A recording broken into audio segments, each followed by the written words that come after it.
Nobody saw a bombshell this massive dropping on a quiet Monday night, but Katt Williams' latest allegations about Ellen DeGeneres, these might just be the most explosive ones yet. There was always one question that made Hollywood uncomfortable, one that nobody really wanted to touch. How does someone who built an entire empire on kindness end up being described behind closed doors as cold, controlling, and quietly terrifying to work around? That question never fully went away. It followed Ellen DeGeneres like a shadow, one that the cameras were never allowed to catch. On screen, she was pure warmth, laughter, dancing, feel-good moments on repeat. But the moment those lights went down, the stories people whispered told a completely different story. For nearly 2 decades, she owned daytime television. The Ellen DeGeneres Show wasn't just a talk show, it was a cultural institution. A-list celebrities considered it an honor just to get a seat on that couch. Tens of millions tuned in faithfully every single day, and her message never changed. Be kind to one another, but the moment the show went dark, something shifted. The silence broke. People who had stayed quiet for years started asking the same question out loud. What was actually happening behind those studio doors? That's exactly where Katt Williams enters the picture. He never once played by Hollywood's unwritten rules. While everyone else bit their tongue to protect their seat at the table, Katt spoke without hesitation. He said the industry is nothing like what the public is sold. According to him, when the cameras cut and the lights go off, what's left is something far darker and far more calculated than anyone wants to admit. At least if you in the ATL and a nigga doing drugs in the ATL, the nigga at least excuse himself, go to the bathroom or some shit. Niggas in Hollywood just do the drugs right in front of you and act like ain't shit happened. You in the middle of a goddamn meeting. Yeah, so what we're gonna do is we're gonna do the movie with you, and then we're gonna go back. Come here. Is that 2 niggas kissing? Is one of them niggas Professor Opie? He came out the closet. Oh my God. He claimed it was all performance. The warm smile, the generous gestures, the carefully curated image of a woman who genuinely cared. All of it, according to him, was part of a much larger act. So when the stories about Ellen's toxic workplace first started surfacing, a lot of people didn't need much convincing. They remembered exactly what Katt had been saying, and suddenly they started seeing the whole picture through a very different lens. But Ellen DeGeneres didn't begin her life under studio lights. She wasn't handed any of it. Born on January 26, 1958, in the heart of Louisiana, she grew up living an ordinary life, working everyday jobs, figuring out who she was, and searching for something she couldn't quite name yet. There was no blueprint, no safety net, just a young woman trying to find her place in the world. Then, sometime in the early 1980s, she found her footing on the stages of small comedy clubs, performing late into the night for intimate crowds who barely filled the room. It wasn't glamorous, but she kept showing up, and then came the moment that changed everything. 1986, The Tonight Show with Johnny Carson. She stepped onto that stage and delivered a performance that stopped the room cold. But it wasn't just the laughs that mattered. It was what happened after. Carson personally invited her to sit on the couch beside him. In that era, in that world, that single gesture carried a meaning everyone in the industry understood. It meant you had arrived. It meant the doors were now open. It meant Ellen DeGeneres was no longer just another hopeful comic performing in the dark. She was someone the world was about to know. This is a good night for a young comedian to appear because you're all in a great mood. This is her first appearance on network television, although she can be seen this month on HBO's Young Comedian Special. And she's working at the Improvisation in San Diego this weekend. She'll be at the San Francisco Punchline the 3rd through the 6th of December, and at the Dallas Improv December the 9th through the 6th to 14th. Would you welcome Ellen DeGeneres? Ellen?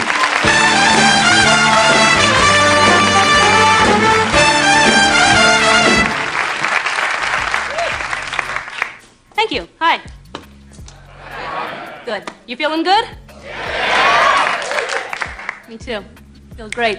From there, her career took off. In the 1990s, she starred in her own sitcom, Ellen. Then in 1997, she made a bold move. She told the world she was gay. At the time, that was a huge risk in Hollywood. Soon after, her show was canceled and some networks stepped away. For a moment, it looked like her career might be over, but she came back. In 2003, she launched The Ellen DeGeneres Show. This time, she returned with a very clear image. Someone positive, kind, and full of good energy. At the end of every episode, she repeated the same message. Be kind to one another. That message became her brand. The show exploded. She filmed over 3,000 episodes, won dozens of awards, and became one of the most powerful names in television. But behind the scenes, a different story was starting to form. Some former staff members began speaking out. They described the workplace as stressful and tense. One early employee said they were told not to talk to Ellen or even look at her directly. People said they felt like they were always walking on eggshells. If you didn't pitch in her wheelhouse, then she looked at you like you had just and stabbed her puppy.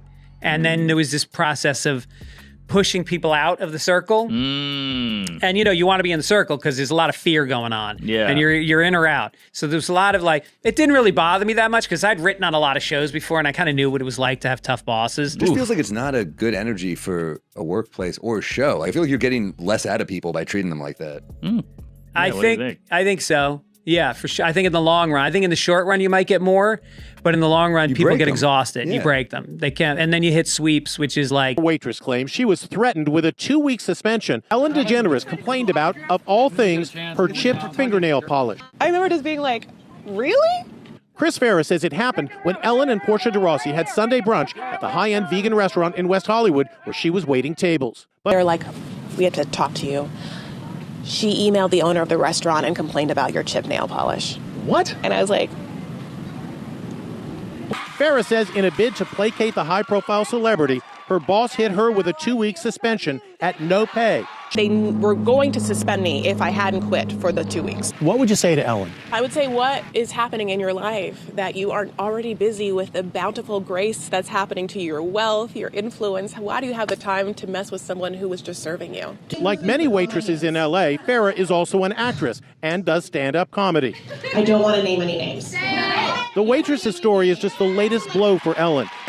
I felt mostly just sad that Ellen is so rich and powerful and a female comedian would take her time to hurt someone who she probably guesses is somewhat of a starving artist. I have seen some of the celebrities who came out and been like, well, she was never rude to me. And I'll be like, yeah, you're a rich, powerful celebrity. Well, she wasn't rude to you, I get it. But you aren't someone who's working underneath her. One producer came forward with a claim that cut deep. Ellen wasn't oblivious to how people were being treated on that set. She knew, and according to that account, her response was to do nothing. Someone else would play the villain, raising their voice, cutting people down, while Ellen stood just far enough back to keep her hands clean and laughed. The woman the world saw spreading kindness on television was, by some accounts, a very different person once that camera light turned off. Then the internet started doing what the internet does best. It went digging, and what it found didn't help her case. Old interview clips began resurfacing, and people watched them with fresh eyes. In one, Ellen repeatedly pushed Taylor Swift to open up about her dating life. Pressing, nudging, turning it into a guessing game, even as Taylor's discomfort became impossible to ignore. What was framed as playful fun read, on second viewing, as something far more uncomfortable. Then came Dakota Johnson. Live on air, Dakota calmly corrected Ellen about not being invited to her birthday party. It was a small moment, barely a minute long, but it landed like a stone in still water. Something about it felt real in a way Ellen's polished presentation rarely did. A crack right there on camera, in the perfectly constructed facade. But the moment that truly refused to leave people's minds involved Mariah Carey. Ellen brought out drinks mid-interview and began publicly nudging Mariah to take a sip, framing it as a lighthearted way to confirm or deny pregnancy rumors. Mariah's expression said everything her words didn't. She looked trapped, visibly uneasy, caught between the pressure of live television and a host who wasn't letting up. Eventually, she gave in. The audience laughed, but looking back, almost nobody is laughing now. You and I both really know now that Miss Ellen,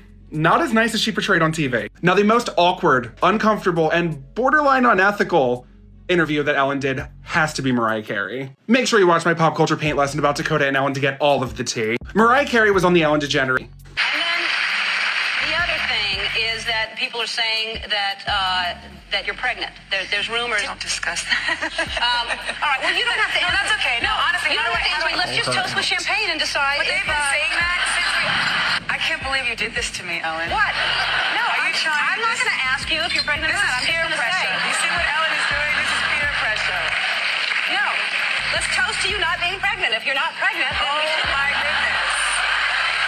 I can't believe that. The moment people pieced that together, the clip stopped being funny entirely. What once looked like a harmless joke suddenly carried a very different weight, and the question that had been quietly circling finally moved to the center. Was the be kind message ever really the full story? Or was it always something else dressed up in a warm smile and a good lighting setup? That question refused to die, and the more people sat with it, the more they found themselves circling back to something Katt Williams had been saying long before any of this made headlines. Katt has spent years warning anyone willing to listen that Hollywood is in the business of building perfect public images and protecting them at all costs. He breaks it down without any filter. Some people, he says, never actually show you who they are. What you see isn't a person, it's a performance. resurface, a character that's been carefully engineered, rehearsed, and maintained. According to Katt, some entertainers spend their entire careers hiding behind the role of the good guy, not because goodness defines them, but because they're terrified of what gets exposed the moment that mask begins to slip. And that's where this conversation stops being just about Ellen and starts becoming about something far bigger. Katt has spoken openly about the invisible pressure that quietly shapes people inside that industry. To survive, to stay relevant, to keep the machine running in your favor, you follow the rules. You keep the right people comfortable. You never step too far out of line. In his words, the system doesn't reward authenticity, it rewards compliance. So when the stories about Ellen's workplace first broke through the surface, a large portion of the public wasn't shocked. They weren't even surprised. They saw it as confirmation, living, documented proof of exactly what Katt Williams had been trying to tell the world for years. Because from the outside, Hollywood is all brilliance and spectacle. The red carpets, the standing ovations, the tearful speeches about gratitude and love. But behind the walls that cameras never enter, some who've lived it describe something unrecognizable. A world built on power, silence, and carefully maintained illusions. The public gets one version, polished, curated, controlled down to the last detail. But according to voices like Katt Williams, and now a growing number of people willing to speak, there exists another version entirely. One that has spent decades carefully hidden behind closed doors, protected by money, influence, and the fear of what happens when you dare to tell the truth. The real question now is simple. How long can any of it stay hidden? Do you think the full story ever truly comes out? Drop your thoughts in the comments below, because this conversation is far from over.